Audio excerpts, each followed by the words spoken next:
하나님 말씀 로마서 10장 19절 말씀을 보겠습니다.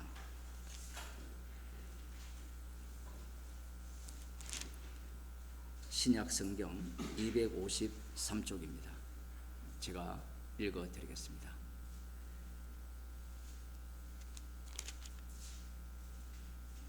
그러나 내가 말하노니 이스라엘이 알지 못하였느뇨.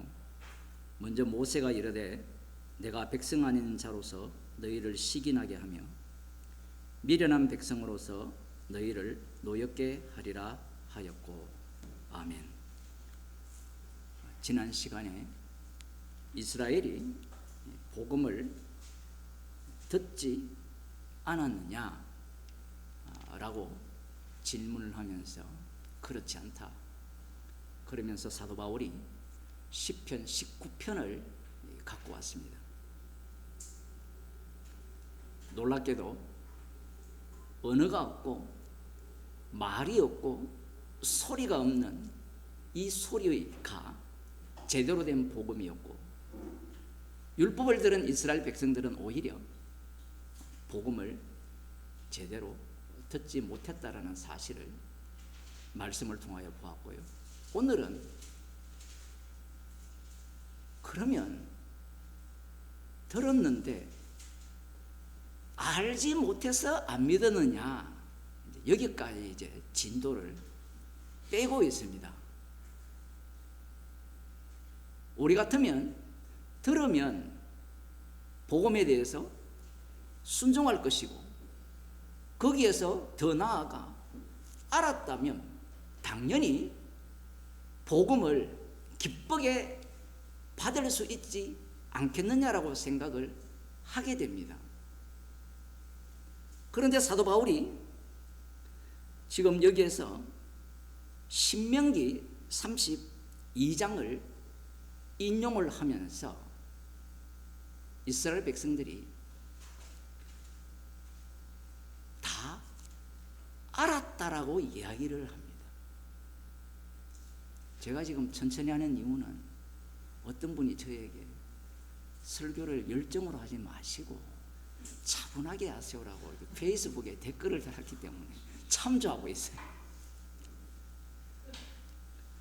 사도 바울이 지금 신명기 32장을 인용하는 이유가 있습니다. 지금 로마서를 보게 되면 우리가 분명히 알아야 되는 것은 구약을 모르면 로마서가 해석이 안 된다는 거예요.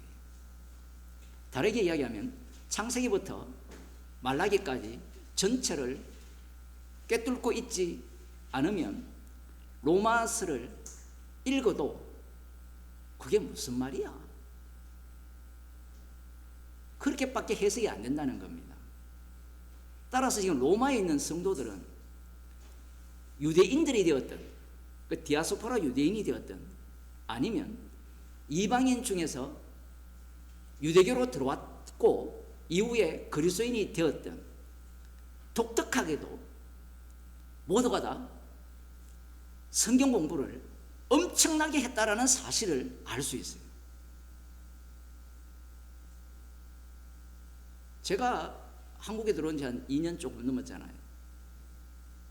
옛날 대학 때 우리 같이 이제 선교단체 활동하던 친구들이랑 한 30년 만에 이렇게 통화를 했는데 이제 친구들이 이제 제 유튜브를 조금 들었어요. 무슨 말인지 모르겠다. 아, 우리 교회 목사님이랑 좀 다른데. 그래서 제가 한마디 했어요. 교회를 지금 30년 동안 다녔으면 성경의 전문가가 되어야 되죠. 갑자기 우리가 부끄럽지 않습니까? 그런데 교회는 설교가 점점 짧아져요. 20분. 이제 앞으로는 5분도 하기가 힘들 겁니다. 소처가 제일 좋아요. 59초 안에. 제가 그래서 친구한테 이야기를 했죠. 참 세상이 이상하게 돌아간다. 이단들은 3시간이고 4시간이고 10시간이고 성경을 가르치고 배우거든요. 그 자리에 앉아 있는데 복음을 안다는 사람들은 관심이 없어요. 여기 앉아있는 우리들은 어떠냐? 성경 열심히 읽으시겠죠. 로마에 있는 성도들이 로마서를 들을 때 이들이 엘리트라고 생각하시면 돼요. 엘리트라는 게 다른 엘리트가 아니라 적어도 서울에 살잖아요. 서울에. 그 인서울 간 학생들이라면 공부 잘하잖아요. 제가 잘못 알고 있나요? 그런데 얘들은 인서울이 아니고 세계의 중심지죠. 세계, 이 당시에 로마 제국에. 그러니 교인들이, 성도들이 똑똑한 사람이 한둘이겠습니까? 물론 사도 바울이 고린도전서에 보면 우리 중에 지혜 있는 자가 많지 않다라고 이야기를 하는데, 고린도 교회는 실제로 그랬을 가능성도 있고요. 그러나 로마서를 읽어보면 머리가 팽팽 돌아가지 않고 구약 성경을 깨뚫지 않으면 로마서가 이해가 안 되는 그런 내용들이 도배가 되어 있어요. 제가 지금 이 얘기를 하는 이유가 뭐냐면, 구약을 모르면 로마서가 해석이 안 된다는 거예요. 로마서를 해석하는 이 신약 신학자들, 바울 신학자들의 문제가 뭐냐면 구약을 몰라요. 기껏해야 한 구절을 인용해서 바울을 해석을 하는 겁니다. 바울 신학의 대가 김세윤 교수라고 있는데 제가 보기에는 아무것도 몰라요. 제가 이번 목요일 날 하나님 나라 강의를 하는데 뭐 기회 되면 한번 들어보시고요.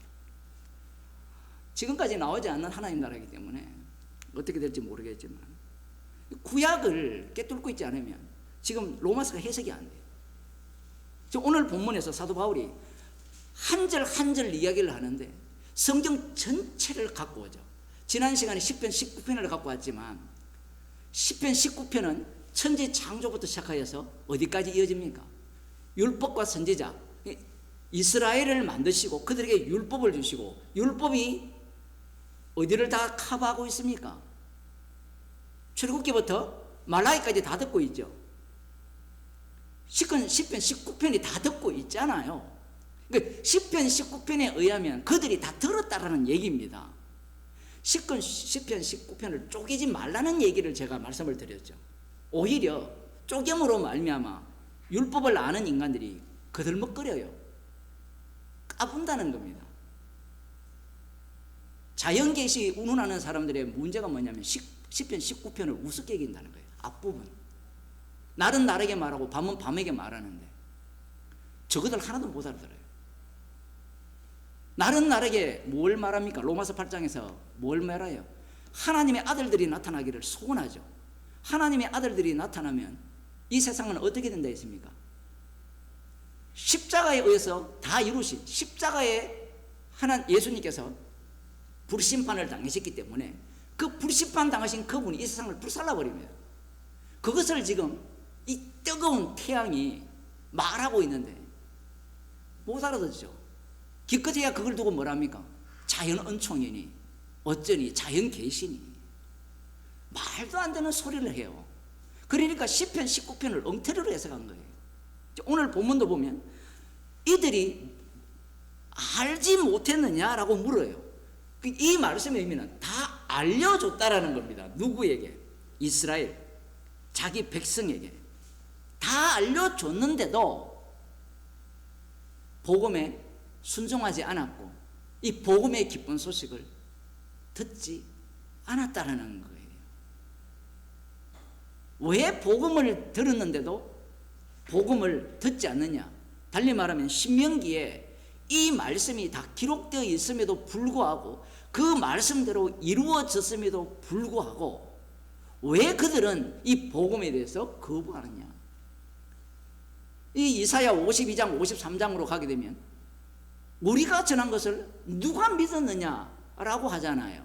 우리가 전한 것을. 이걸 이스라엘 백성들이 알고 있습니까? 모릅니까? 다 알아요. 그런데 알아도 못 믿는 이유가 지금 로마서에서 계속해서 말씀하고 있는 겁니다. 그것을 뭐라고 이야기하는가 하면 그리스도의 말씀이라 이야기하는 거예요. 그 그리스도의 말씀에 대해서 지난주 제가 로고스와 레마에 대해서 설명을 했잖아요. 그걸 분리하면 안 된다고 했잖아요. 내가 깨닫는 게 레마가 아니라 주께서 직접 십자가의 능력으로 완료성을 갖고 우리에게 성령을 통하여서 덮쳐버리면 십자가 사건 속으로 들어가게 되면 죄인 중에 개수가 돼요. 말씀의 깊이를 깨달았다 이런 거 아니에요.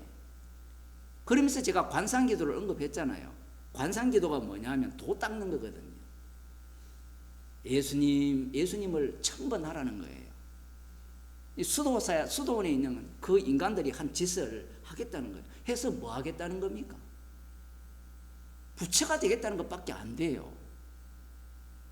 주님은 세리와 창기를 부르러 왔어요.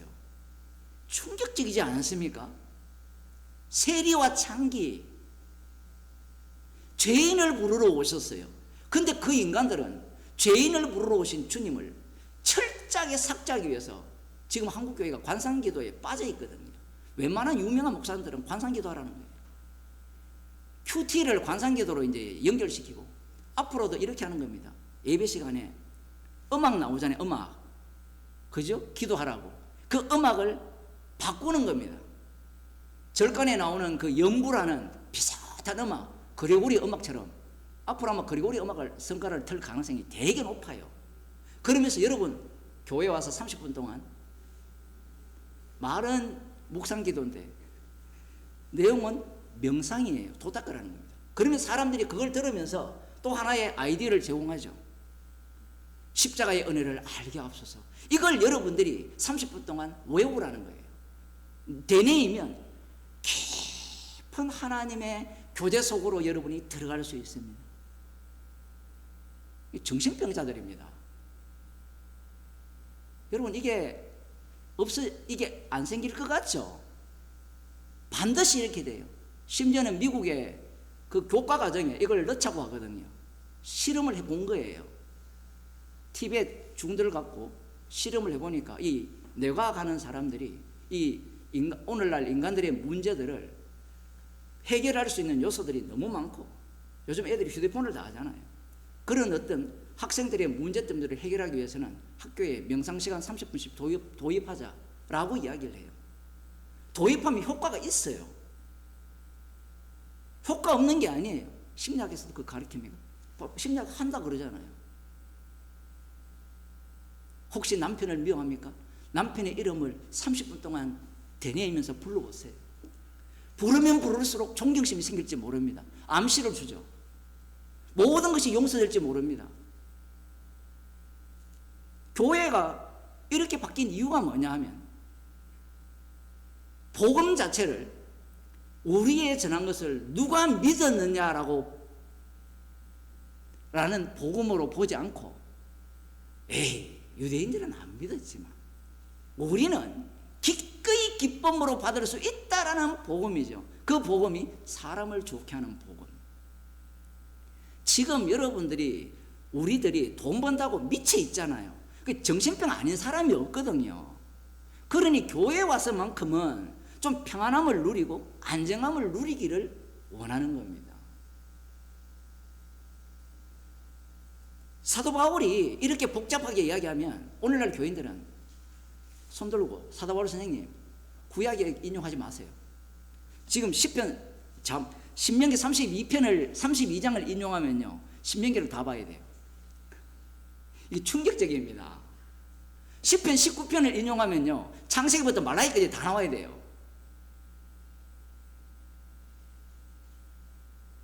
오늘날 교인들이 그걸 원합니까?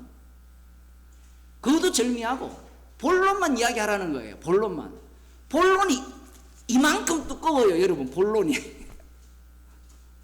이만큼 두꺼워요. 입으로는 뭐 하늘을 두루마기 삼고 바다를 먹물로 삼아도 사람 다 못 쓴다 해놓고 그런 거 다 집어치우시고 내 구원과 내 평안과 안락을 챙길 수 있는 내가 기쁜 복음을 전해달라는 거죠. 그들이 알지 못했느냐? 알아도 복음은 믿을 수가 없어요. 제가 다시 말씀드립니다. 여러분 복음을 알아도 믿을 수가 없어요. 이 말은 믿어도 믿지 못해요. 그게 어디 나옵니까? 제자들이 예수님을 눈으로 봤죠. 보아도 뭐죠? 소경이니까. 제가 전 집사님을 보는데 전 집사님으로 안 보이는 거예요. 소경이니까 봤는데, 아유, 김 집사님 안녕하세요. 김태훈 집사님 맞죠? 이렇게밖에 안 보여요. 들었어요. 예수님이 천국의 문이라고 소개를 했어요. 안 들려요. 오늘 또 이 날파리가 귀에 들어왔나? 모기가 앵앵거리네. 신명기 32장 21절로 가보겠습니다.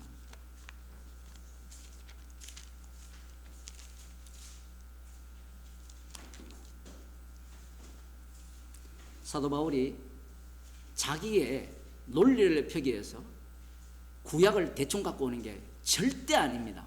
성령의 감동으로 되어 있기 때문에 사도 바울이 구약의 한 구절을 끌고 왔다는 것은 구약 전체를 끌고 왔다는 거고, 예수님도 마찬가지고요. 성경에 나오는, 신약 성경에 나오는 구약은 다 끌고 왔어요. 왜냐하면 성경이 예수님에 대해서 증거하기 때문에 그래요. 신학자들은 이런 걸 몰라요. 모든 걸 지식으로 봤기 때문에 그래요. 봅시다. 21절. 그들이 하나님이 아닌 자로 나의 질투를 일으키며 그들의 허무한 것으로 나의 진노를 격발하였으니 나도 백성이 되지 아니한 자로 그들의 시기가 나게 하며 우준한 민족으로 그들의 분노를 격발하리로다.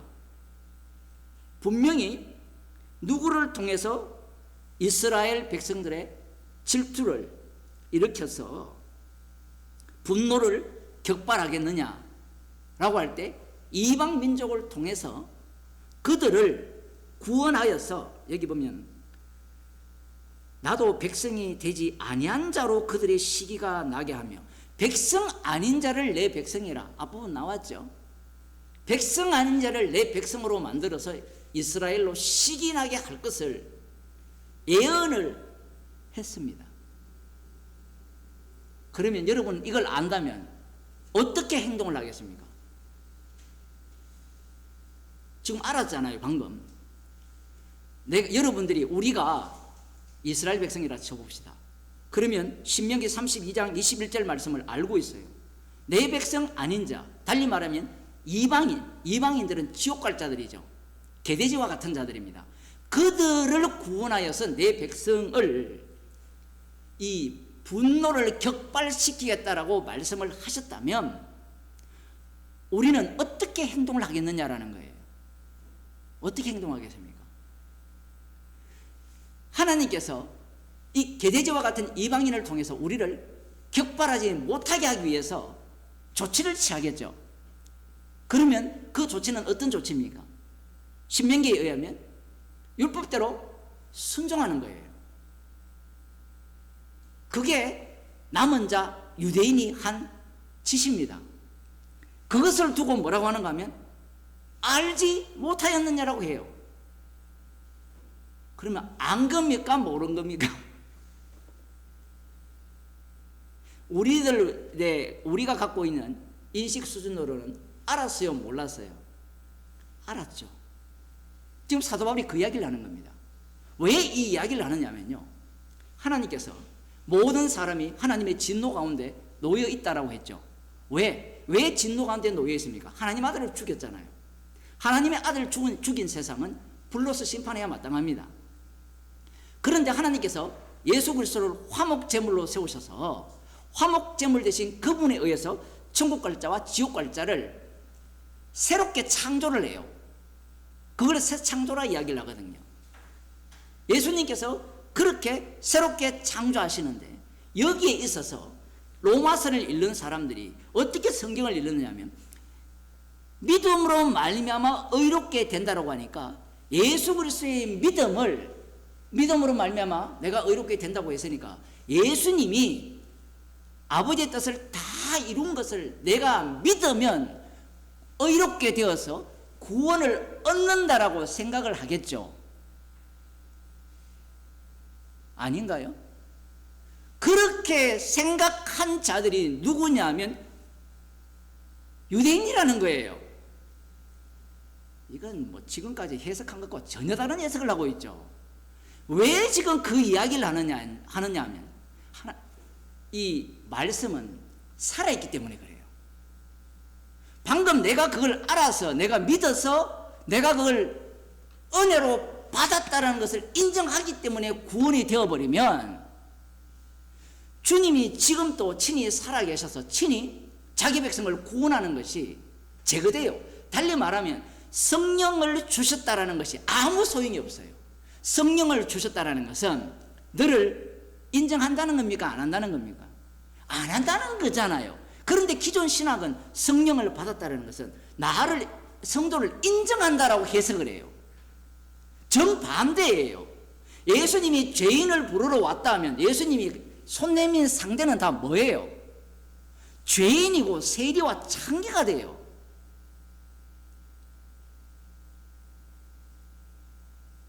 지금 로마서 10장 19절 말씀이 만만한 게 아닙니다.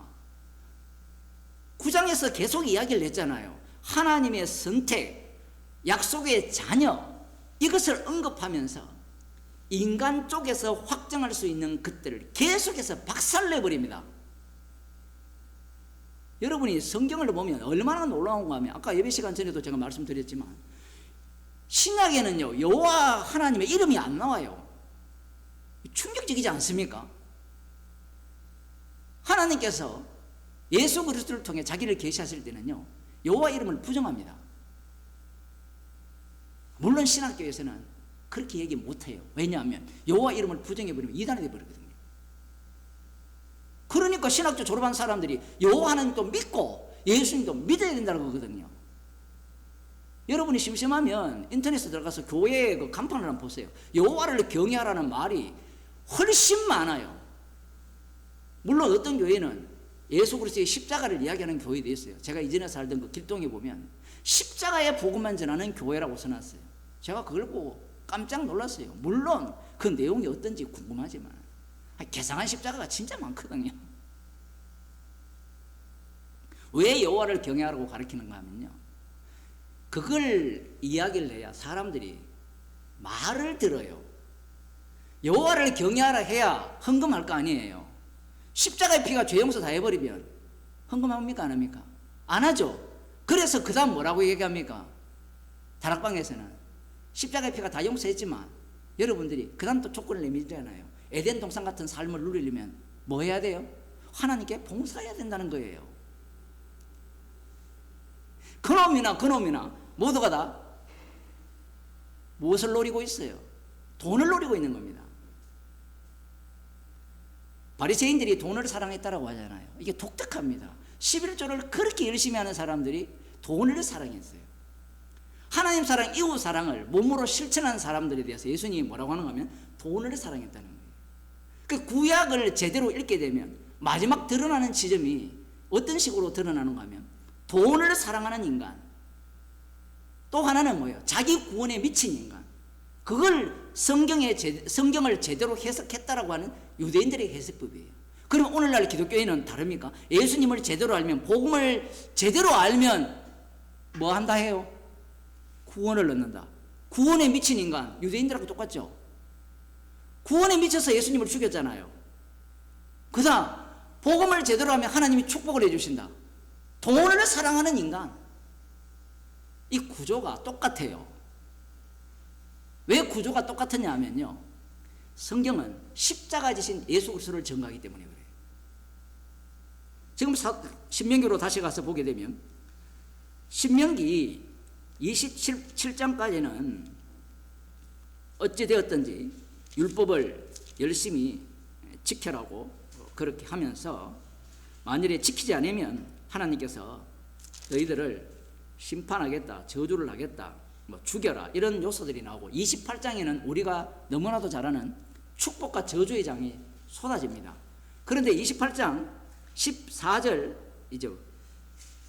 14절까지는 축복의 장입니다.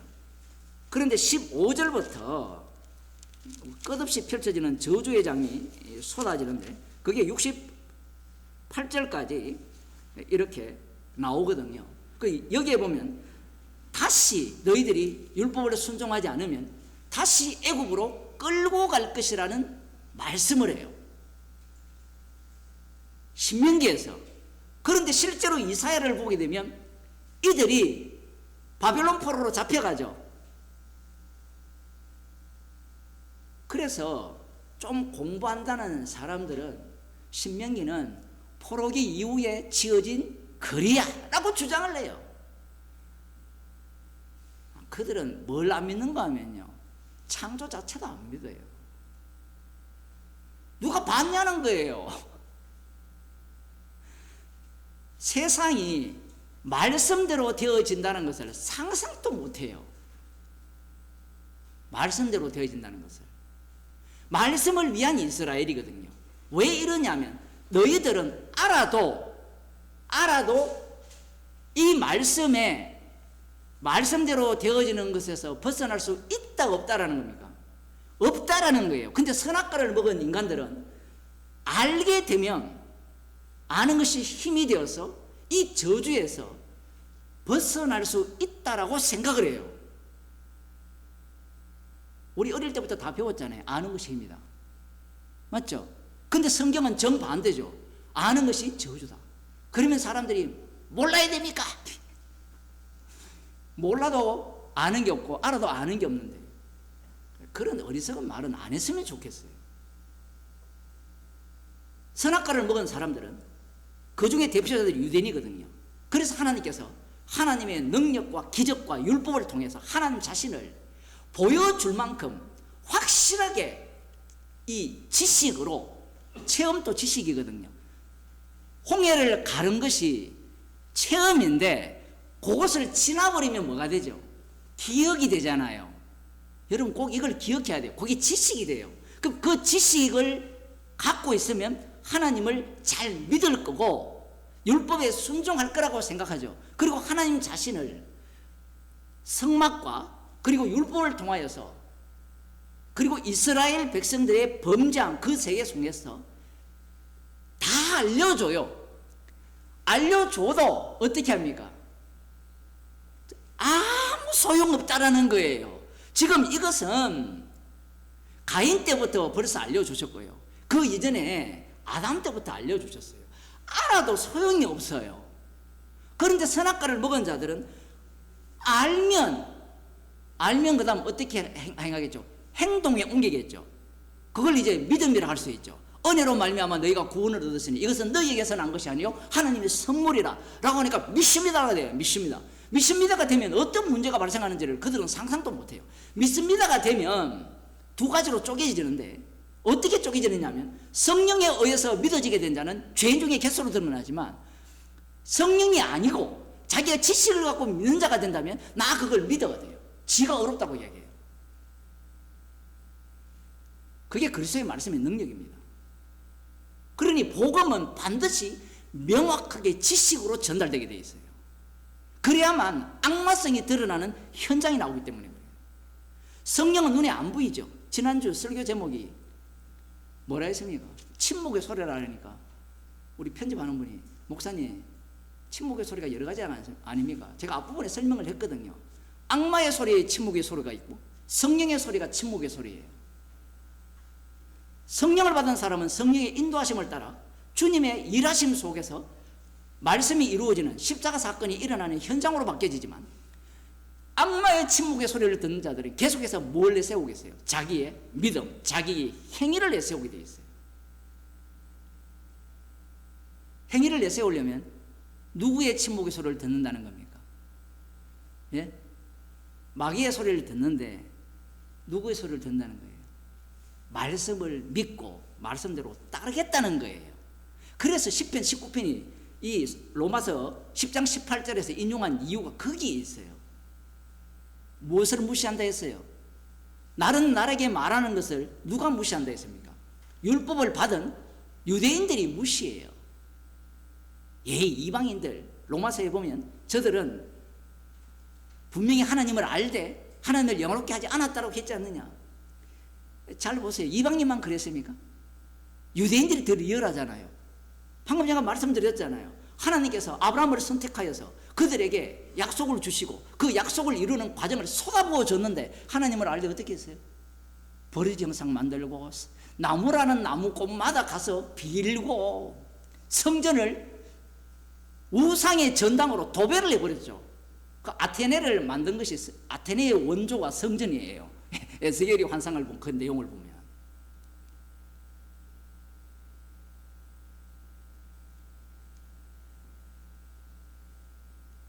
포로로 잡혀갈 것이다 라고 이야기를 하면 여러분 같으면 약속의 땅에 들어가서 지금 땅에 들어가기 전이니까 어떻게 살겠습니까?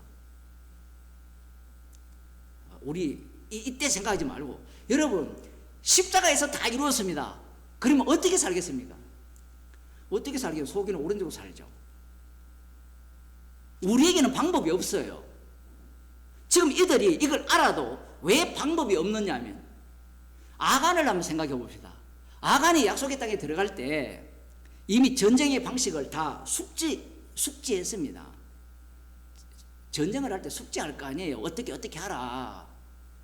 그죠? 하나님께 다 바치라 했잖아요. 알겠습니다라고 했을까요? 안 했을까요? 했죠. 우리는 아간을 얕잡아보면 안 돼요. 누구보다 믿음 좋은 사람이 아간이에요. 그런데 어떤 사건이 발생하는가 하면 자기 눈앞에 아주 값비싼 겉옷이 띄고 그리고 금덩어리가 보입니다. 그때 침묵의 소리가 외칩니다. 그러면 아간만 침묵의 소리를 들었을까요? 다른 이스라엘의 여호와의 군대도 침묵의 소리를 들었을까요? 들었어요. 들었는데 그러면 그들은 왜 취하지 않았느냐? 왜 취하지 않았을까요? 주님이 취하지 못하게 했습니다. 그걸 어느 근거에서 알 수 있느냐 하면 아간 때문에 아이의 성 전투를 할 때 36명 정도가 죽어요. 이게 무슨 의미냐 하면 36명 너희들도 똑같다는 겁니다. 그래서 하나님께서 아예 이스라엘을 진멸해버리겠다는 그러한 계획을 갖고 지금 아간 사건을 일으킨 거예요. 그러니 이 전쟁은 너희들이 잘나서 전쟁한 게 아니라 너희들이 공의로워서 이 전쟁에서 이 약속을 땅을 차지하는 것이 아니면 계속해서 반복시키는 거예요. 반성하라는 게 아니에요. 반성한다라는 말은 나는 반성할 존재가 되어서 원래 훌륭한 인간이 될 수 있다라는 가정하에 반성을 하는 것이고 이스라엘은 반성할 인간들이 아니에요. 날마다 새롭게 출애굽 사건을 6월절 사건을 일으켜야만 된다는 민족이에요. 그러니 그런 본문을 볼 때 반성을 하려고 하잖아요. 잘못했습니다. 잘못했다는 말은 잘할 수 있다라는 이야기밖에 안 돼요. 여러분들이 회개를 하잖아요. 성도도 회개를 합니다. 성도의 회개는 십자가 사건 앞에 새롭게 창조되는 회개입니다. 주님, 제가 이렇게 살았으니까 다시는 이러지 않겠습니다. 아무 소용없어요. 이런 사람들의 문제가 뭐냐 하면 나는 할 수 있다라는 거예요. 그런데 성령이 함께하는 사람은요 날마다 새로운 피조물로 만들어집니다. 얼마나 이게 은혜입니까? 날마다 새로운 피조물 되는 것보다 큰 은혜가 없어요. 아니면 우린 다 지옥 가야 돼요.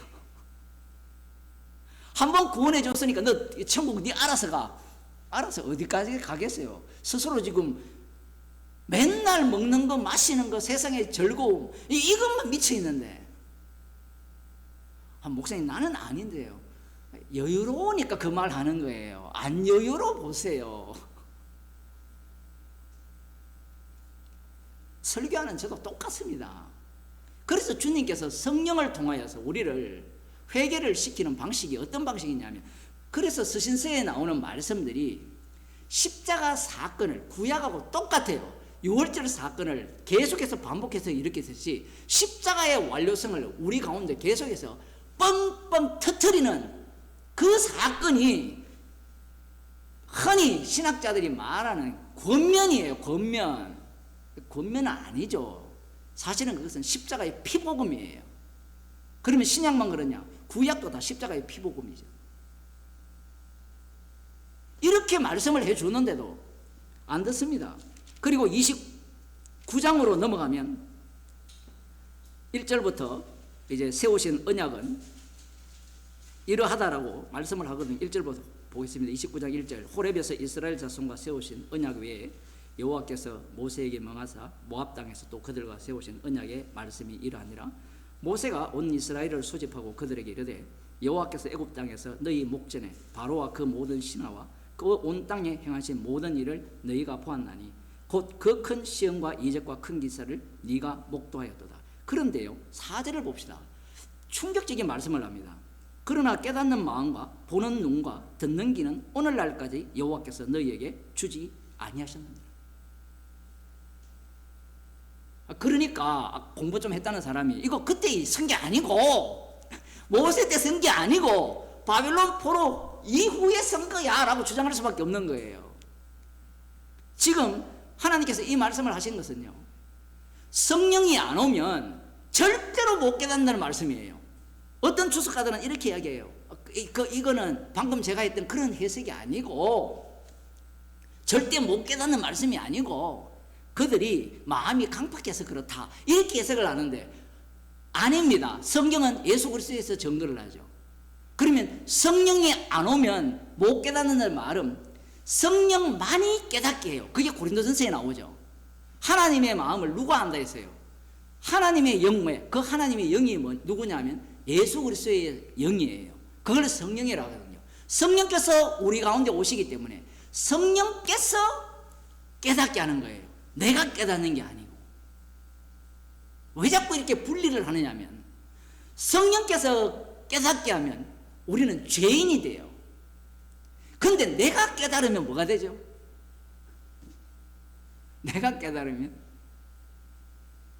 지가 그리스도라 하고 지가 작은 예수라 주장하겠죠. 주님은 철저하게 어떤 식으로 일을 합니까? 우리를 그리스도와 함께 죽여버리고 우리 속에 그리스도가 살도록 조치를 해요. 그러면 이 말씀이 한 번으로 끝나는 게 아니라 죽을 때까지 반복이 돼요. 날마다 우리를 죽이면서 그리스도께서 사시는 몸으로 새롭게 창조해낸다는 겁니다. 알려줘도 소용없어요. 왜? 이거는 안다고 될 문제가 아니고 성령의 일이기 때문에 그래요. 목사님은 왜 그렇게 신비주의처럼 말합니까? 성경 자체가 신비예요. 비밀이라 했잖아요. 비밀. 그렇지 않으면 우리가 성령을 줄 필요가 없잖아요. 그런데 제가 설교할 때마다 말씀드렸잖아요. 이 신학자들이 개혁주의자들이 되었던 그전에 가톨릭이 되었던 성령은 철저하게 배제하면서 성령은 자기 손아귀에 못 잡잖아요. 맞죠? 바람이기 때문에 어떻게 잡습니까? 바람을 못 잡잖아요. 그러니까 성령은 빠져 성경 지식을 갖고 오는 겁니다. 깨닫는 눈을 안 줬다라고 말씀하시고 5절에 주께서 40년 동안 너희를 인도하여 광야를 통행케 하셨거니와 너희 몸의 옷이 낡지 아니하였고 너희 발의 신이 헤어지지 아니하였으며 너희로 떡도 먹지 못하며 포도주나 독주를 마시지 못하게 하셨으면 주는 너희 하나님 여호와이신 주를 알게 하려 하심이니라. 알게 하려 하심이라고 해놓고 너희들에게 깨닫는 마음을 안 줬다라는 거예요. 이거 어떻게 해석해야 됩니까? 이게 왜 문제가 되느냐 하면요, 하나님의 말씀을 내가 알 수 있다라는 쪽으로 들어가기 때문에 그래요. 선악과를 먹어서 그래요. 여기서 흥분 안 할 수가 없어요. 알게 하기 위해서 주셨죠. 하나님은 여호와가 하나뿐인 유일한 하나님을 알게 하기 위해서 너희를 애굽 땅에서 구출하여서 광야길을 걷게 하였고 약속의 땅에 너희들을 인도하실 것이다 라고 알게 하기 위해서 주셨다라고 했는데 깨닫는 마음을 안 줬다는 거예요. 그러면 이스라엘은 이 말씀을 위한 이스라엘이에요. 여기에 아멘이 나와야 되는데 정말 이스라엘을 날려버립니다. 날려버린다는 말은 필요 없다는 말이 아니라 이스라엘의 기능이 이 기능을 하고 있다는 거예요. 그러면 이걸 잃는 인간들은 선악과를 먹었으니까 알아야지. 앞부분에 나오는 깨닫는 마음과 보는 눈과 듣는 귀는 오늘까지 너희에게 안 줬다라니까 그래 우리 조상들은 이걸 몰라서 광야에서 망했어. 우리는 약속의 땅에 들어가면 알아라고 했으니까 충성했는데 아간이 어떻게 했습니까? 보는 순간 침묵의 소리가 올라오죠. 그래서 아간과 그 집안을 몰살시킵니다. 무엇을 위해서? 말씀대로. 말씀을 위해서 그래요. 이스라엘 입장에서는 어떻게 해석하겠어요? 우리가 못 깨달아서 조심하게 살아야 돼. 말씀대로 살아야 돼. 근데 누가 또 등장을 합니까? 기본 족속들이 등장을 하거든요. 그 동네에 분명히 진멸하라 했는데 얘들이 행색을 저 멀리서 먼 민족에 대해서는 항복을 선언하고 항복하다면 그들을 받아들이라고 되어 있거든요. 항복하지 않으면 남자들은 다 죽이고 여자들 유아들은 포로로 삼고, 그런데 이 제약이 가능한 아브라함 언약의 성취로서 이 땅을 진멸할 대상들은 한 사람도 살려두지 말라고 하셨거든요. 그런데 이 또 침묵의 소리가 올라오네요. 흥분했을 거 아니에요. 여러분 한번 상상을 해서 들어가 보세요. 여리고성이 7번 돌고 고함을 낼 때 무너졌잖아요. 얼마나 신났어요. 까불어대다가 아이성은 조그마하니까 저거 마음대로 하다가 얻어 터졌잖아요. 어찌되었든 승리를 했습니다. 그러면 주변국들이 알아서 무릎을 꿇겠죠. 알아서 무릎을 꿇으면 기분 좋을까요, 안 좋을까요? 좋아요. 하나님께 물을 필요도 없어요. 요소가 안 묻습니다. 그럼 우리는 이 본문을 보면서 목사들이 이렇게 설교하겠죠. 왜 안 물었느냐? 여러분 할 때마다 물으세요. 그 물은 인간들이 바리새인입니다. 물은 인간들이 서기관이에요. 그것을 제가 로마서 23장 지금 설교를 여러 차례 하고 있잖아요. 한 열 몇 번 했습니까? 그게 외식이에요. 왜 그러냐면 물어도 답을 누가 해요? 침묵의 소리가 해요. 물어도 깨닫게 안 해줬잖아요. 안 해주면 끝까지 못 깨달아요. 그래서 하나님께 물어요. 어떻게 하겠습니까? 완전 부채도사인 거예요, 하나님이. 부채도사의 그 응답의 특징이 뭡니까? 요즘 우리 딸만 요즘 세대네. 부채도사 모르죠? 옛날에 그 알아요? 코미디 프로에 점장이 행세가 나가 누구였어요? 그 주인공이? 죽었어요 벌써? 예. 이렇게 할까? 저렇게 할까? 이렇게 하든 저렇게 하든 다 나를 위한 거잖아요. 점들이 나쁜 점이 나와도 좋은 점이 나와도 다 누구를 위한 거예요? 나를 위한 거예요. 여러분 나쁜 점이 나왔으니까 나를 위하지 않는 거라고 하면 안 돼요. 나쁜 점이 나왔기 때문에 나를 위한 것이기 때문에 그 다음 어떻게 해요? 발걸음을 조심하고 형제간에 돈거래하지 말고, 어디서 많이 듣던 거잖아요, 그죠? 남편이 동업하자고 하면 절대로 하지 말고, 제가 들었던 얘기잖아요. 특히 가장 가까운 사람을 조심해라. 중국에 가면 가장 가까운 사람이 누군가 하면 한국 사람이거든요. 너무 그 교민사회가 그렇거든요. 교민사회에 교회 오는 사람들은 사기치러 오거든요. 장사하기 위해서.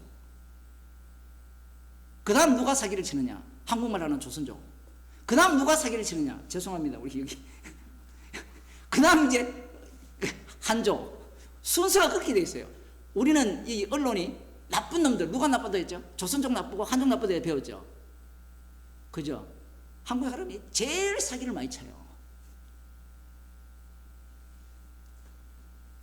말씀 자체를 어떻게 해석하느냐 할 때는 자기 중심으로 해석을 해요. 그러면 목사님 깨닫는 마음을 안 줬으니까 애랑 모르겠다 살면 안 됩니까? 애랑 모르겠다 살면 어떻게 사느냐면요, 이 친구 따라 강남 가죠. 이 얘기하니까 웃기는 이야기를 하는데, 애한테 공부를 가르치는데 야 너 왜 친구 따라 강남 가니? 물으니까 저 강남 안 갔는데요. 요즘 애들은 그래서 하여튼 모르겠죠. 당연히 저도 요즘 세대 언어를 모르니까 왜 강남 갑니까? 친구 따라 강남 가죠. 줏대가 있는 사람들은 말씀에 순종하려고 하고, 줏대가 없는 사람들은 어차피 우리가 깨닫지 못하니까 메시아가 온다면 우리를 구원할 거야, 그 믿음은 갖고 있겠죠. 지 맘대로 살아도, 누구처럼 세리와 창기처럼 살아도. 여러분 이런 얘기 처음 듣습니까? 요한복음 4장에 나오잖아요. 남편이 몇 명입니까? 그래도 누구를 기다려요? 메시아가 기다리는 거예요. 왜 그런 신앙이 가능하냐면요, 자기가 그 형편으로 내몰렸어요. 제가 그 여자를 옹호하려고 하는 게 아니라 광야 이스라엘을 보면 지금 봅시다. 여러분 지금 왜 그 모양으로 삽니까? 박 집사님 왜 그 모양으로 삽니까? 죄송합니다만은 또 제가 이런 말 자꾸 해서 또 교회 안 오더라 사람들이. 왜 그 모양으로 삽니까? 물으면 환경이 그렇게 주님이 몰았어요. 근데 인간들은 뭐라고 이야기하는 거면 반성을 해요.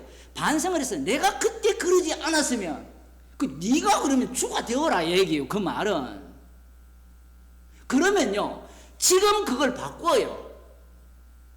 원형이 애들을 많이 바꾸잖아요. 그 바꾼 인간들 20년 30년 후에 어떻게 사는지 한번 좀 추적했으면 좋겠어요. 궁금하지 않습니까 여러분? 인간은요 환경을 자기가 조작을 할 수가 없어요. 인공강우를 한다 하잖아요. 중국은 인공강우를 엄청 했거든요.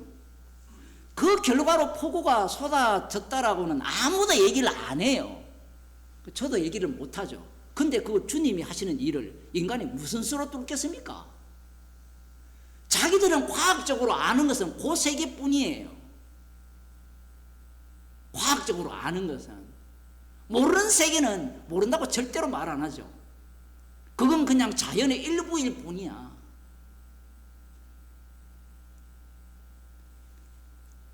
이 29장부터 계속해서 하나님께서 저주를 쏟아냅니다. 28장 후반부부터 저주를 쏟아내면서 다른 신들을 섬길 것이고 29장 28절 봅시다. 여호와께서 또 진노와 분항과 크게 통한하심으로 그들을 이 땅에서 뽑아내사 다른 나라에 던져 보내시니 오늘날과 같다 하리라. 아예 아수르에 멸망당하고 바벨론에 멸망당했다라는 그 위치에서 이 신명기 말씀을 보게 되면 그래 우리가 말씀대로 되었네 그렇게 진행이 된다는 거예요. 근데 이걸 다 알아요. 다 알아요. 아는데 문제가 포로 안 잡혀갔습니까? 이 성경 해석이 그래서 어려운 거예요. 인간들은 선악과를 먹었기 때문에 이걸 알면 어떻게 한다 했어요? 반성을 하겠죠. 그 반성한 자들이 남은 자 유대인입니다. 지금 거기까지 넘어가야 되거든요. 지금 남은 자 유대인들은요 아수르가 멸망하는 걸 알아요. 그걸 뭐라 했죠? 지식이라 했죠. 근데 성경은 계시라 했죠. 계시는 확정적이에요. 확정적인 것은 확정인 것을 바탕으로 해서 역사 속에서 반복을 합니다. 그런데 이것이 지식이 되면 인간은 뭘로 바꾸죠? 반성을 하죠. 반성. 우리 반성 안 하는 사람이 있습니까? 제가 이렇게 이야기한다고 해서 여러분 반성 안 할 인간들이 아니에요. 우리는. 목사도 자기 반성하거든요. 왜 교인이 왜 안 올까? 저 사람이 왜 삐졌을까? 자기 반성을 해요. 누구든지. 인간들이 이 내용을 아니까 반성을 해요. 조금 더 봅시다. 30장. 내가 네게 진술한 모든 복과 저주가 네게 임함으로. 참 독특한 말씀을 합니다. 하나님께서. 내가 네게 진술한 복과 저주가 네게 임함으로. 복과 저주가 담긴 게 뭐예요? 율법이에요. 이걸 그렇게 표현하는 겁니다. 그러니까 임함으로 네가 네 하나님 여호와께서 쫓겨간 모든 나라 가운데서 이 일이 마음에서 기억이 나거든. 그러니까 복과 저주가 다 임한 게 뭐냐면 약속의 땅에서 뽑혀가지고 남의 나라에 심기게 된 그 상황을 복과 저주가 다 임했다라고 이야기해요. 자 여러분 이걸 복이라고 할 수 있습니까 없습니까? 그러니까 성경에서 어려운 거예요. 이게 복이에요. 왜? 언약 안에 있기 때문에. 구원론으로 성경을 해석하면 해석이 안 됩니다. 복과 저주가 다 들어있는 게 율법이에요. 그럼 복과 저주가 다 들어있으면서 이들이 뽑혀서 남의 나라에 다시 애굽으로 갔든지 갈대아의 포로로 갔잖아요. 이 사건 전체를 두고 이스라엘이 심판을 받았잖아요. 그러면 드러나는 내용이 뭐냐면 여호와가 심판주의심을 드러냅니다. 율법은 여호와가 심판주의심을 드러내요. 여호와가. 그런데 심판주의인데 어떻게 이스라엘이 구원받아요? 어린 양의 피로 구원을 받은 거예요. 그러면 심판을 누구한테 내렸다는 겁니까? 어린 양에게도 내리고 그 어린 양의 피를 바른 그 집안의 장자에게도 내려서 새로운 피조물을 만들었다는 거고, 이 어린 양의 피 혜택이 없는 바로와 바로의 군사들을 심판했다라는 게 여호와 이름이에요. 그것을 주라고 하는 거예요. 주를 위한 이스라엘이에요. 여호와의 이름을 전가하는 율법이에요.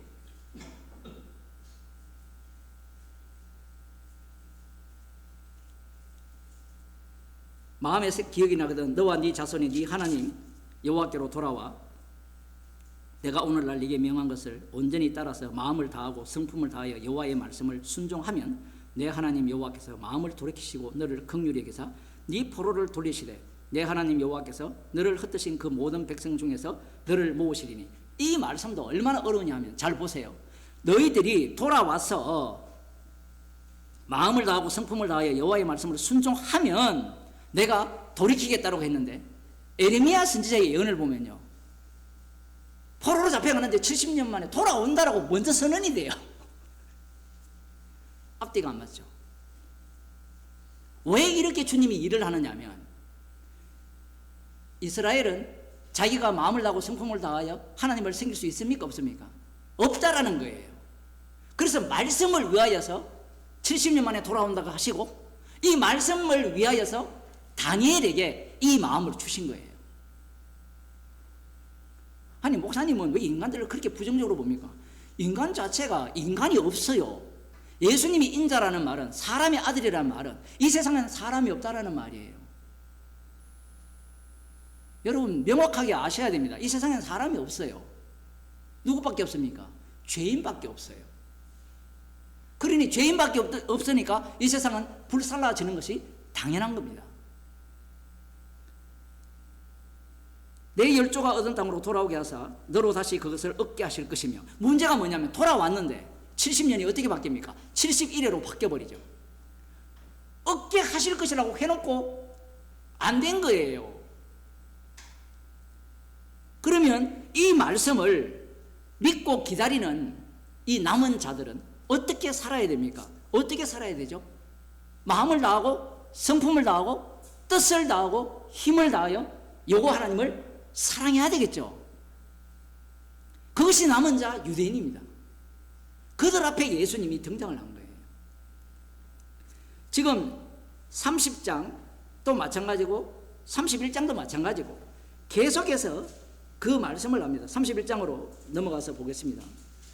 30장 그 끝부분에 보면 하늘과 땅을 천지를 불러서 정글을 쌓는다 19절에 나오는데, 이게 이사야에서 그대로 반영이 되거든요. 31장 모세가 가서 온 이스라엘에게 이 말씀을 베푸니라. 곧 그들에게 이르되 내가 오늘날 120세라 내가 더는 출입하기에 능치 못하고 여호와께서도 내게 이르시기를 너는 이 요단을 건너지 못하리라 하셨느니라. 여호와께서 이미 말씀하신 것과 같이 여호수아가 너를 건널 것이요 내 하나님 여호와 그가 네 앞서 건너가사 이 민족들을 네 앞에서 멸하시고 너로 그 땅을 얻게 하실 것이며. 자, 근데 28장 후반부부터 29장 30장까지 너희들이 불순종해서 포로로 잡혀갈 것이고 다시 뽑아낼 것이고 찾을 것이면, 이런 말씀을 하셨으면 우리는 또 속으로 그럴 것 같으면 왜 약속이 땅에 넣습니까?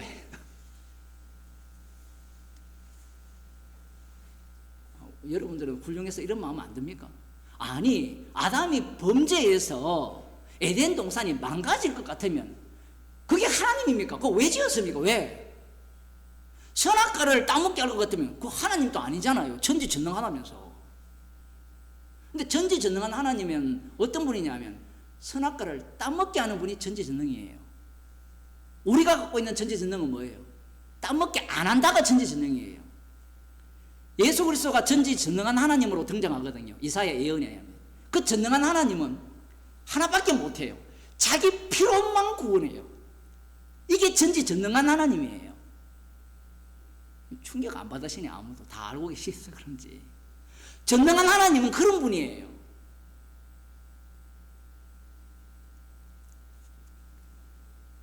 문제는 이 유대인들이 이런 반문을 할 여력이 없어요. 지금 왜? 40년 광야길을 걸었잖아요. 지금 눈앞에 뭐가 필요하죠? 눈앞에 돈이 필요한데 여러분 말씀 들을 시간이 있겠습니까? 예? 당장 지금 내일 월세가 없는데 지금 성경 펼 여유가 있겠어요? 물론 피기하실 수도 있어요. 다니엘을 보게 되면 자기 죽을 줄 뻔히 알면서 성전을 향해서 창문을 열고 하루 3번 기도해요.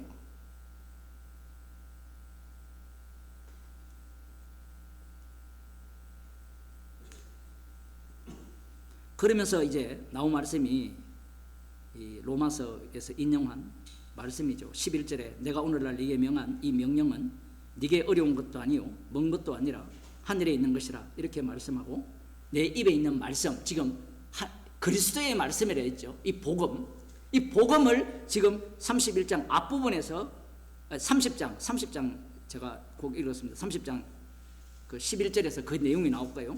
31장으로 계속 가게 되면 그 내용이 있고요.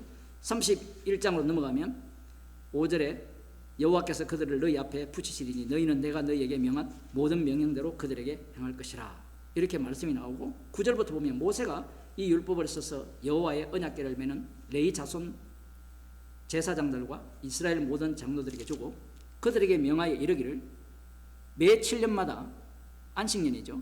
이 율법을 낭독하여 이스라엘로 듣게 할지어라 이렇게 명령을 내리고 14절 봅시다.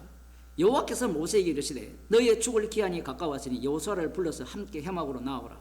내가 그에게 명을 내리리라. 모세와 여호수아가 나아가서 회막에 서니 여호와께서 구름 기둥 가운데서 장막에 나타나시고 구름 기둥은 장막문 위에 머물렀더라. 여호와께서 모세에게 이르시되 너는 너의 열조와 함께 자려니와 이 백성은 들어가 거할 그 땅에서 일어나서 이방 신들을 음란히 쫓아 나를 버리며 내가 그들과 세운 언약을 어길 것이라. 그때 내가 그들에게 진노하여 그들을 버리며 내 얼굴을 숨겨 그들에게 보이지 않게 할 것인지 그들이 삼킴을 당하여 허다한 재앙과 환란이 그들에게 임할 그때 그들이 말하기를 이 재앙이 우리에게 임함은 우리 하나님이 우리 중에 계시지 않은 까닭이 아니뇨 할 것이라.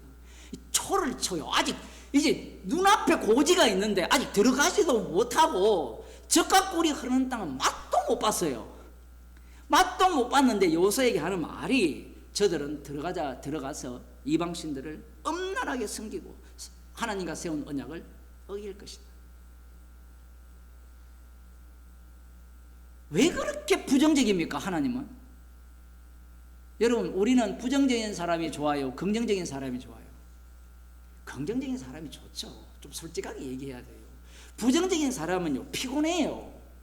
근데 하나님은 십자가로 우리에게 다가왔어요. 이거 사실 부정적이거든요. 근데 인간들은 십자가를 긍정으로 다 바꿔버렸어요. 여러분 신명기를 읽어보면 너무나 부정적이에요. 제가 지난주 금요일 설교할 때 말씀드렸잖아요. 신명기 28장, 29장, 30장, 31장, 32장까지 읽은 사람은요 1장부터 27장까지 안 읽는다고 했죠. 왜? 이미 끝장났잖아요. 들어가봤자 안 지키는데 그거 읽어서 뭐하게요? 읽어서 뭐하게요? 정말 웃기는 게 십자가의 피로 다 구원했잖아요. 구약 봐서 뭐하게요? 이런 인간들도 있거든요. 율법 하나하나가 이스라엘 사건 하나하나가 십자가 사건을 전가하는 어린 양의 피를 전가하는 그 사랑의 깊이를 소개하는 말씀인데 그들의 관심은 구원에 있기 때문에 정답을 하나 낚아채겠다는 것밖에 안 되는 거예요.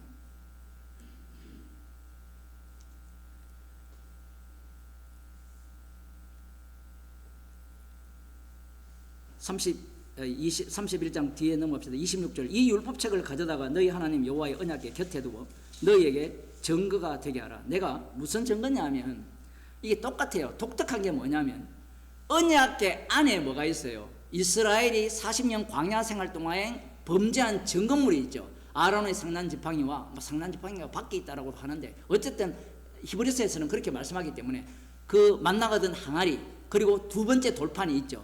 그 위에 1년에 한 차례 피가 뿌려지는 시온자가 있죠. 속죄소가 있습니다.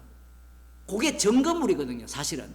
그런데 율법 책을 거기에 갖다 줘서 증거가 되게 하라는 거예요. 이제는 이게 세트가 딱 맞죠. 그래서 언약궤 돌판으로만 충분한데 패역함의 증거죠. 26절. 이 율법책을 가져다가 너희 하나님 여호와의 언약궤 곁에 두어 너희에게 증거가 되게 하라. 내가 너희의 패역함과 목이 곧은 것을 아나니 오늘날 내가 생존하여 너희와 함께하여도 너희가 여호와를 거역하였거든. 하물며 내가 죽은 후의 일이랴. 야, 모세는 너무 부정적으로 봐요. 모세가 함께할 때도 목이 곧은 백성이었다는 거예요.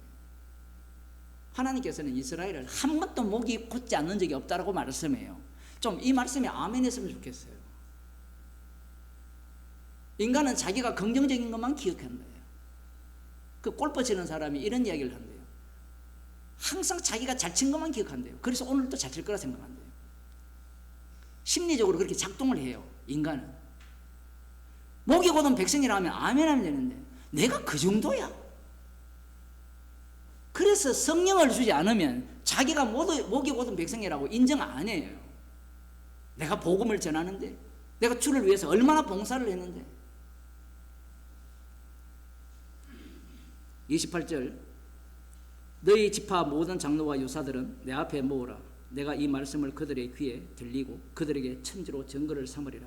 내가 알거니와 내가 죽은 후에 너희가 스스로 부패하여 내가 너희에게 명한 길을 떠나서 여호와의 목전에 악을 행하여 너희의 손으로 하는 일로 그를 경록케 함으로 너희가 말세의 재앙을 당하리라. 갑자기 마지막 날 여호와의 날을 예언하고 있습니다. 그 아이들에게 말세를 가르쳐야 돼요. 너는 죽기 위해서 태어났다라고. 그러면 그렇게 부정적이라서 애가 꿈을 갖고 살아야 되는데 그 꿈 죽으려고 꾼 꿈이에요. 그래서 꿈을 꾸세요. 그러나 가르쳐야 되는 게 뭐냐면 말세를 가르쳐야 되죠. 그런데 한번 생각해 보세요. 약속의 땅에 들어가 보지도 못했어요. 아직 청혼의 꿈을 펼치도 못했는데 지금 40년 동안 고생했잖아요. 근데 마지막 때를 당하여서 재앙을 당하리라. 그리고 32장에는 이걸 노래로 지어버립니다. 노래로. 이걸 BTS가 불러야 되는데 그래야 전 세계 민족이 이 노래를 다 할 건데 알아도 어떻다고요? 소용없다라는 게 오늘 로마서 10장 19절 말씀이에요. 노래를 불러서 외우게 하죠. 외우게 했는데 자 이제 역사적 과정이 펼쳐집니다. 약속 땅에 들어갔습니다. 노래를 알아요. 아는데 환경이 어떻다 했습니까? 소견에 옳은 대로 행할 수밖에 없는 환경이었고 마지막에는 제사장들도 개판치고 엘리 가문이 멸망당한다라고 하나님이 선언을 하시고 그 와중에 우리에게도 열방과 같은 왕을 달라고 요구를 하죠. 그래서 사울왕을 줬는데 사울왕이 지가 왕 행세를 하네요. 왕을 요구한 이스라엘 백성들과 똑같은 마음을 품고 있죠. 그래서 그 왕을 폐하시고 다윗을 왕으로 세웁니다. 다윗을 왕으로 세웠지만 그 후계자들 만만치 않습니다. 왕권만 노리죠. 그래서 결국은 이 다윗의 등불조차 꺼진 것처럼 보였습니다. 바벨론 포로로 잡혀가죠. 눈이 뽑히고 잡혀가서 바벨론에서 돌아왔습니다. 돌아왔고 이제 말라기 이후에 400년 정도의 시간이 흐른 이후에 유대인들이 신명기를 다시 보기 시작합니다. 제가 지금 소설을 쓰는 게 아니라 약속을 믿기 때문에 그래요. 그러면 신명기를 다시 보게 되면 왜 그렇게 했느냐? 우리가 노래는 불렀지만 그 노래를 주목하지 않았다는 거예요. 주목하지 않으니까 주목을 해야 된다는 거예요.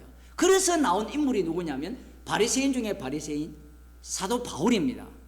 사도가 되기 전이죠. 사울이죠. 그가 어떻게 인생을 사느냐면 이 노래를 기억하면서 반성을 해요.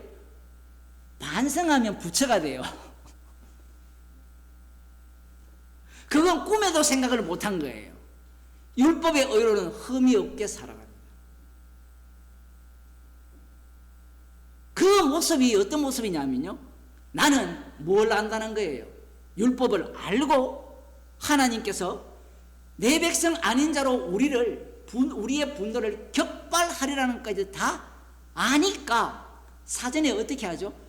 이방인으로 말미암아 우리를 격발할 수 있는 요인을 제거하는 거예요. 지금 이 말씀 알아들었죠? 선악과를 먹지 말라는 말씀을 제거하는 방법은 선악과를 먹어버리면 그 말씀이 소용없어지잖아요. 지금 알아들으셨죠? 그 다음 여기에는 뭐냐면 이방인으로 말미암아 내 백성 아는 자로 말미암아 우리를 격발한다 했으니까 격발할 이 여지를 없애버리려면 우리가 이 노래를 부른 우리가 율법의 의로는 흠이 없게 살면 하나님께서 이방인으로 말미암아 우리의 분노를 격발하게 하지 않을 것이라는 겁니다. 논리가.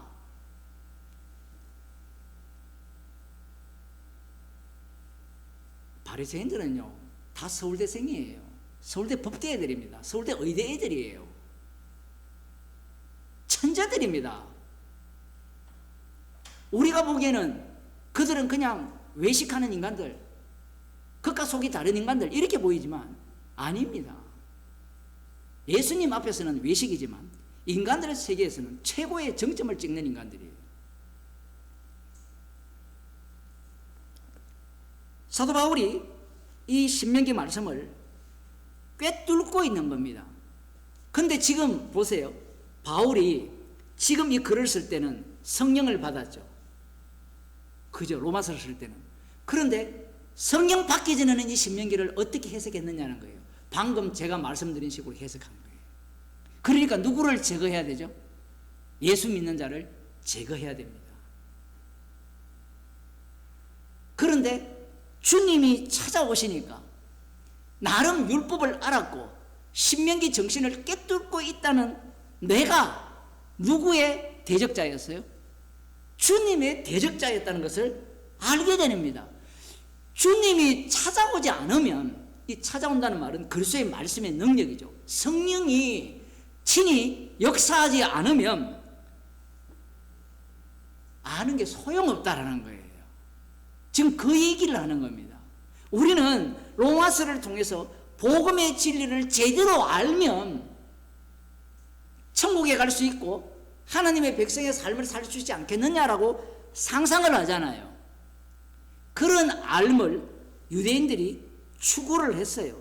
추구를 해서 알았다고 해서 그 말씀을 피해갈 수 없는 겁니다. 달리 말하면 내 백성 아닌 자로 내 백성 삼는다는 것이 우리에게도 해당됩니까? 안 됩니까? 해당되죠. 모든 말씀 오늘날 우리에게 하니까. 자, 그러면 우리에게 누구를 통해서 분노를 격발한다고 하겠죠? 저런 인간은 예수 믿으면 절대로 안 돼. 특히 융선들 같은 인간, 천공 같은 인간은 절대로 지옥 가야 돼. 근데 주님은 그런 인간을 불러서 구원해버리면 갑자기 지가 믿었다고 생각했는데 어떤 인간으로 뽀록 날까요? 말씀이라는 게 그래서 무서운 거예요. 말씀을, 유대인들의 문제가 뭐냐면 말씀을 자기들이 장악했다라는 거예요. 그런데 주님의 말씀은 성령의 말씀이기 때문에 인간이 장악을 못해요. 바리새인들이 예수님이 세리와 창기와 함께 하시니까 죄인과 함께 먹으니까 화가 났잖아요. 왜 화가 났어요? 저들이 창기로 모였다면 기쁨으로 화답할 건데 안 보이죠? 오늘날 어떻습니까? 복음을 내가 알아, 진리를 알아. 그러니까 누가 나쁘게 보이죠? 누가 나쁘게 보이죠? 물론 아닌 것은 아니라고 해야 돼요. 복음은 아니라는 것은 아니라고 반드시 이야기해야 됩니다. 그래야 핍박이 오기 때문에. 아닌데 문제가 뭐냐면 그 아닌다는 그 말 속에 내가 포함이 된다는 사실이에요. 우리는 십자가의 증인이지 나의 옳음과 의로움을 전하는 사람들이 아니에요.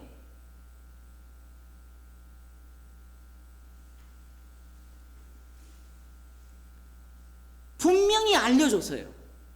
사도행전 3장을 봅시다.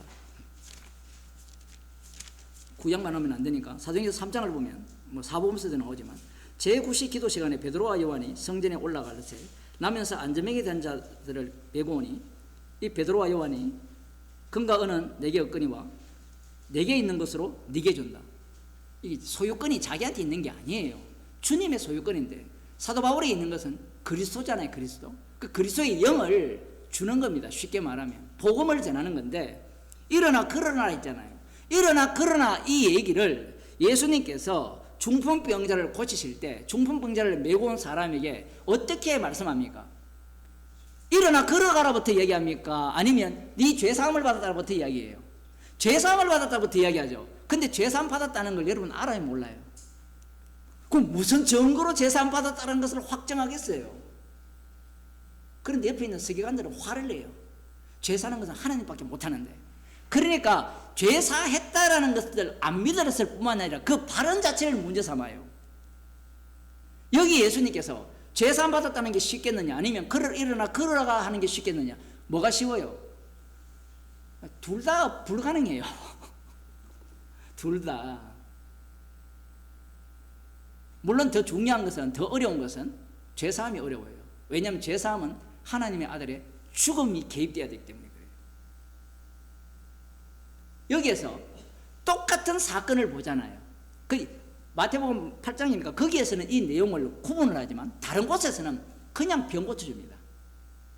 그 병 고칠 때 그 10명의 문둥병자가 누가복음에 보면 예수님께 찾아와서 다윗의 자손이여 우리를 불쌍히 여겨달라 해가지고 고쳐주니까 한 사람만 돌아와서 예수님께 감사했거든요.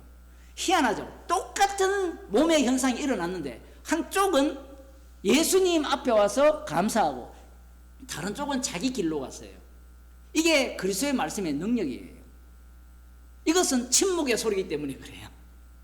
저쪽은 악마의 소리를 들었고 이쪽은 주님의 성령의 음성이죠. 주님의 음성을 들은 거예요. 똑같은 현장을 보는데 한쪽은 십자가의 능력이 보이고 다른 한쪽은 눈에 보이는 능력밖에 안 보이는 겁니다. 그래서 일어나 걸어가게 하니까 사람들이 난리가 났죠.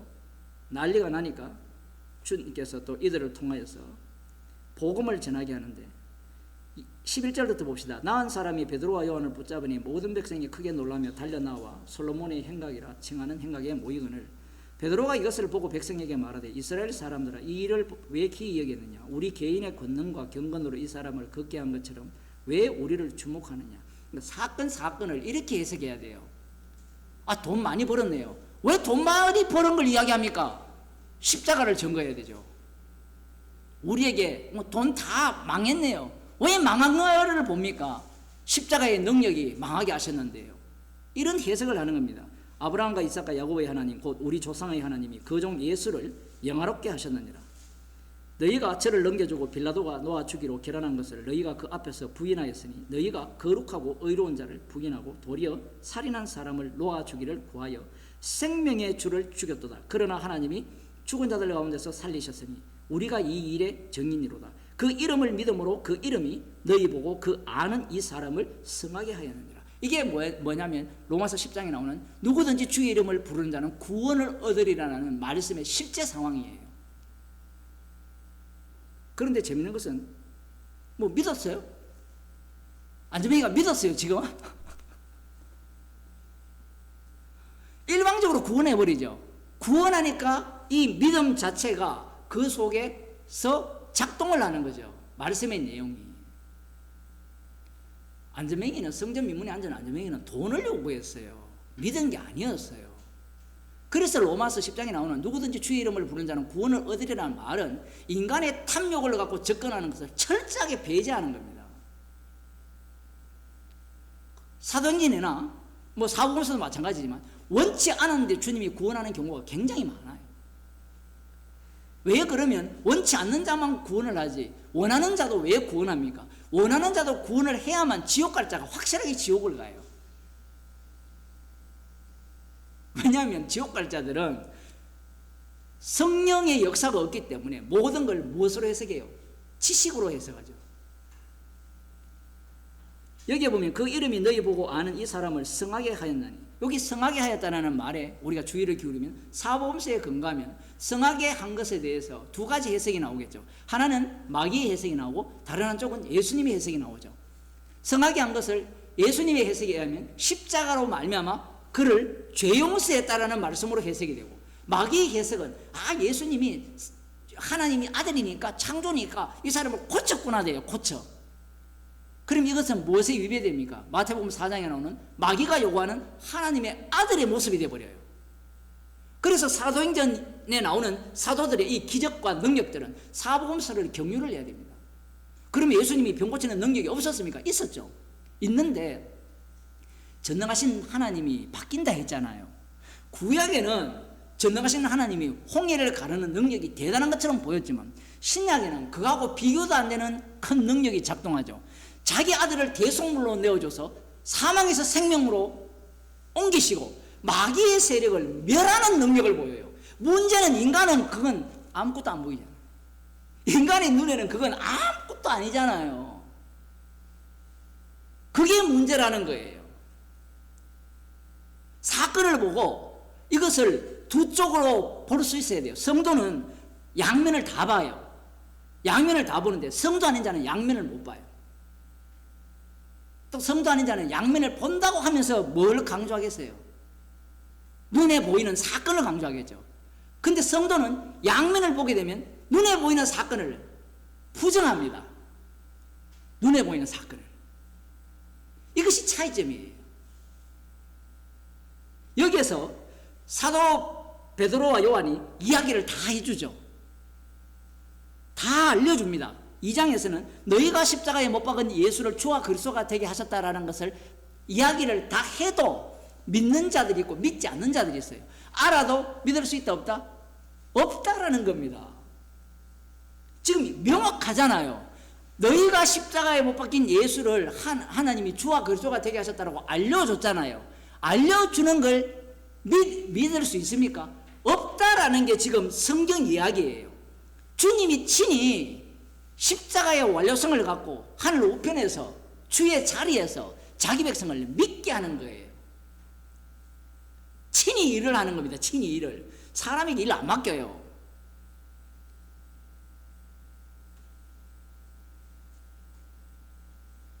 안다고 될 문제가 아니에요. 방금 제가 그러면 목사님, 방금 너희가 십자가에 못 박은 예수님이 주가 되셔서 이 사람을 성하게 한 걸 우리가 믿으면 안 됩니까? 라고 이야기를 하잖아요.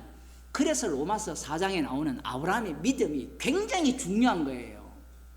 다시 또 봐야 되겠습니까? 창세기 15장을 갖고 오잖아요. 이 구원파들은 이걸 이야기해도 못 알아들어요. 왜 창세기 15장의 믿음을 갖고 오느냐 하면 창세기 15장은 엉터리 믿음이에요. 근데 하나님은 엉터리 믿음을 그의 의로 여기셨어요. 왜 그러냐면 십자가라는 자체는 엉터리 믿음이 누구를 살해합니까? 사도 바울이 주님을 만나기 전에 누구를 살해했어요? 예수님을 살해했어요. 그 살해당한 그 인간을 살해당한 분이 그 피용수로 그를 구원해버립니다. 그러면 아브라함은 믿음을 가졌기 때문에 누구를 전가하겠어요? 예수 그리스도를 전가하는 거예요. 그런데 인간들은 믿음을 뭘로 생각해요? 구원으로 생각하는 거예요. 계속해서. 그래서 로마서에서 10장에서 사도 바울은 한 절 한 절을 통하여서 그들이 듣지 못했느냐, 그들이 알지 못했느냐, 알아도 너희들이 말씀을 뛰어넘을 수 없다는 이야기입니다. 이 말씀 속으로 너희들이 휘말리는 겁니다. 여기 보면 이 19절 다시 보겠어요. 10장 19절. 그러나 내가 말하노니 이스라엘이 알지 못하였느냐. 먼저 모세가 이르되 내가 백성 아닌 자로서 너희를 시기나게 하며 미련한 백성으로서 너희를 노엽게 하리라. 충격적이죠. 미련한 백성, 어리석은 백성. 조금 다르게 표현하면 우상 숭배하는 자들을 통해서 너희를 노엽게 하겠다는 거예요.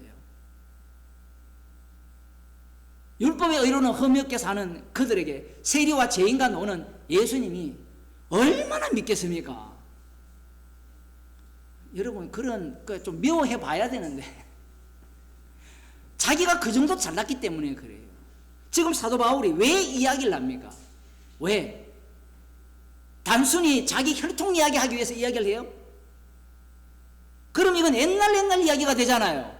이 얘기를 로마에 있는 혈통적으로 이스라엘 민족이 되었던 아니면 이방인 중에서 그리스도인이 되었던 그들 모두에게 이 말씀을 하는 겁니다.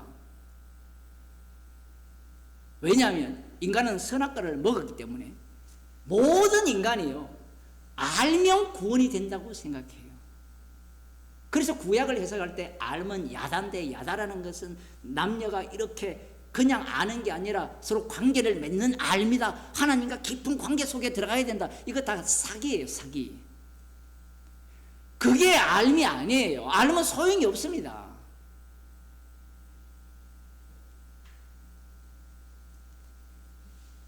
그래서 지금 앞서서 그리스도의 말씀이라고 얘기하는 겁니다. 기도하겠습니다. 하나님 아버지,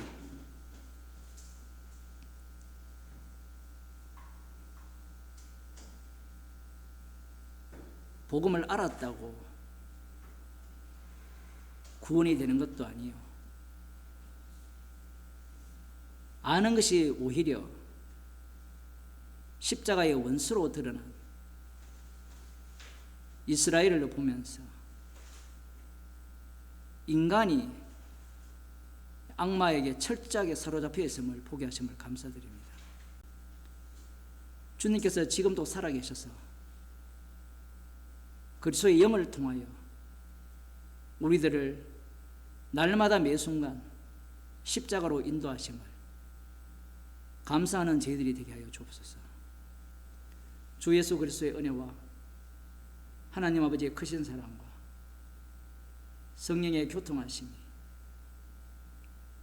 날마다 알미 부정당하며 십자가 사건 속으로 인도함 받기를 소원하는 주의 백성에게 축원합니다. 아멘.